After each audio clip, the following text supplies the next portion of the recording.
everyone, my name is Louis Del Monte and welcome to Del Monte and Science. This is part 4 and we're dealing with the question God versus no God. Can science address the question? Can science answer the question?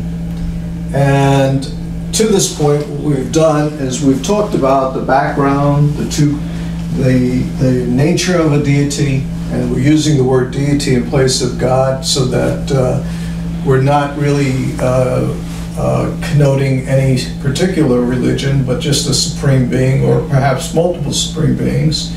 And we looked at all the attributes, and we've actually come down to the real acid test is the omni-preternatural, which means that it's outside the natural realm, supernatural. We set into two camps. There's the evolutionists, and Stephen Hawking would be, in my opinion, an example of an evolutionist who believes that science can actually explain all reality and that we don't have to appeal to a higher being.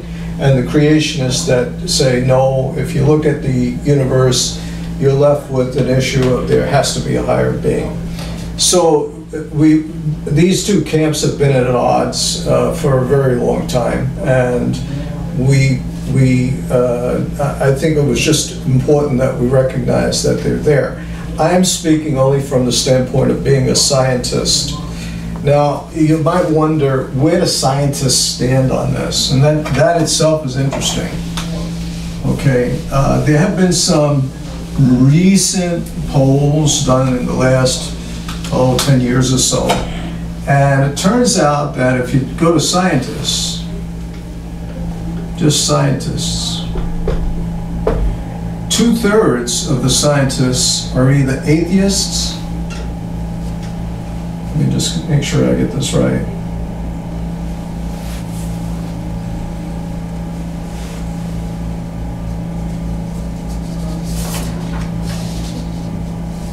Okay, 2/3 are atheists or agnostic.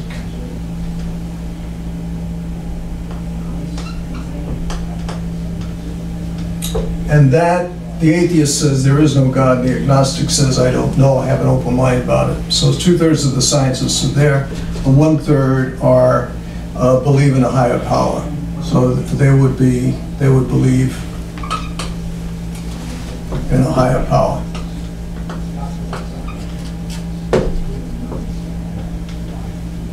And that's where the scientists are on this issue.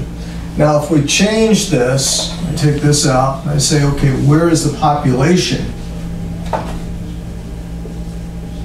And basically, I'm looking at the population of the United States. It turns out 1/3 are either atheists or agnostics, and 2/3 believe in a higher power. And you might say, well, why is that the case? And I can point to a couple of things that do explain it. Basically, Time magazine had a very good article on this, and it was in November of 2006. God versus Science was the name of the article by Dan Craig. And he in the article said that the rebellion is due to what one major researcher calls unprecedented outrage at the perceived insults to research and rationality, ranging from the alleged influences of the Christian right on the Bush administration's science policy to the fanatic faith of the 9/11 terrorists to intelligent design's ongoing claims, end quote. So scientists are rebelling, in effect. And what's causing scientists to rebel? Well, basically, first, they believe that their hands are being tied, and that politically there are things are being done that cause them to not pursue their science in a pure form. The biggest issue comes in with miracles, okay?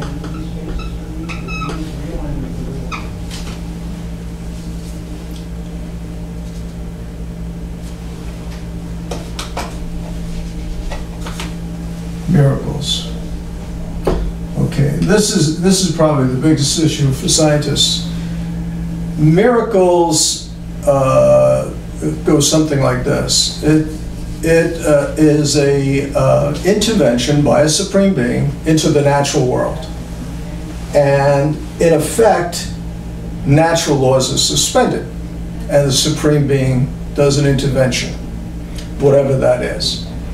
And science says, well, is that, many scientists ask, is that possible? Is it possible for a supreme being to suspend physical laws, and that we couldn't trace that we couldn't find evidence of that suspension and understand it, and it goes on and on.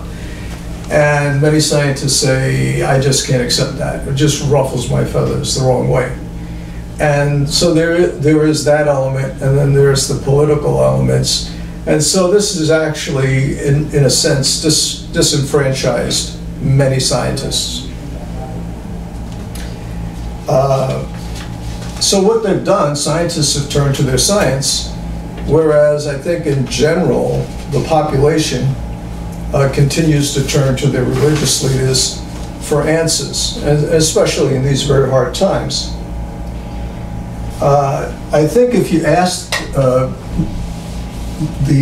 and this is a supposition on my part because there's been no survey on this, but if you ask scientists in general, do you think you can suspend natural laws?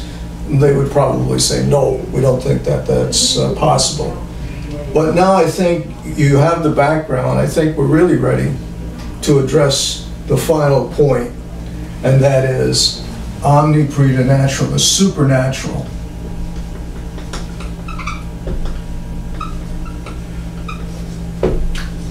And basically what I'm going to do is draw a line. On this part I'm going to put natural. On this side I'm going to put supernatural.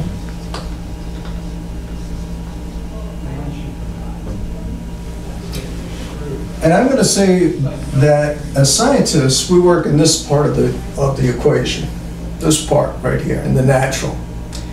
And it isn't obvious as scientists that we can actually cross this line, that we can go over and cross this line and do any experiments that would be in the supernatural realm.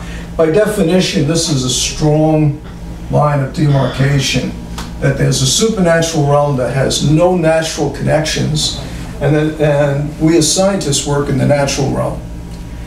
So when you look at this and you say, okay, a deity is supernatural, I think it starts to lend credence to the point that, well, maybe we can't really address the question scientifically because we can only work in this realm.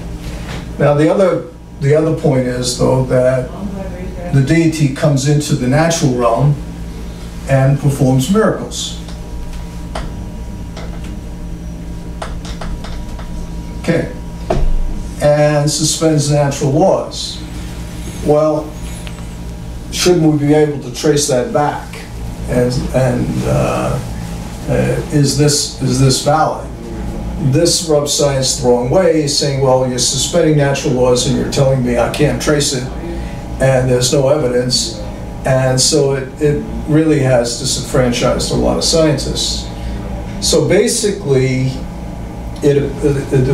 from my viewpoint, a scientific viewpoint, not a religious viewpoint, I don't think we can actually cross this line and say we can prove scientifically that there is a deity, or prove scientifically that there isn't a deity.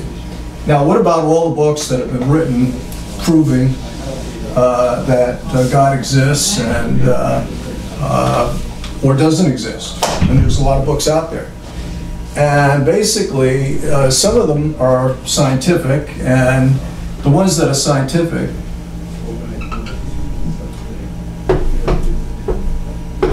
take a law of science, like, let's say, the conservation of energy, and they try to use that to make a philosophical argument. So they actually make a philosophical argument.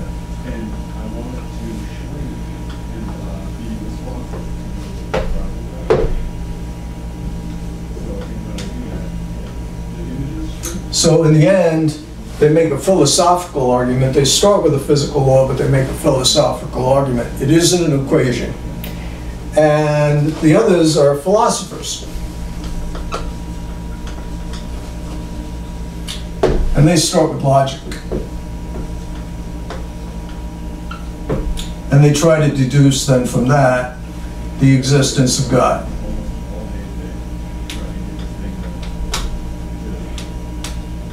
Or a deity.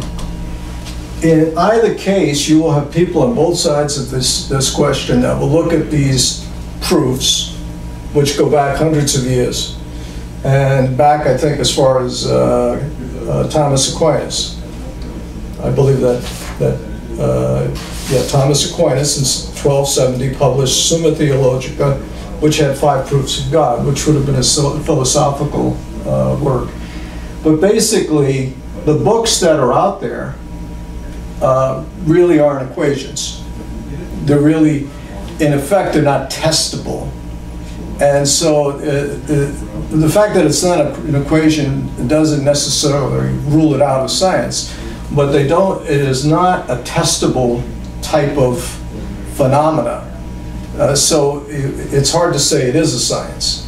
And that's been the same argument about string theory, that it may be a valid mathematical theory, but it hasn't been testable to date, and so a lot of scientists actually won't adopt string theory, which is M theory.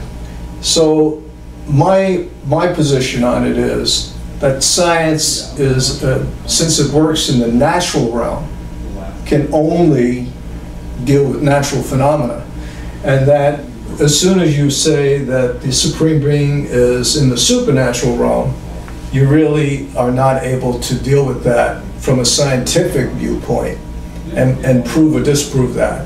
So it comes down to belief. And thank you for joining me in this series.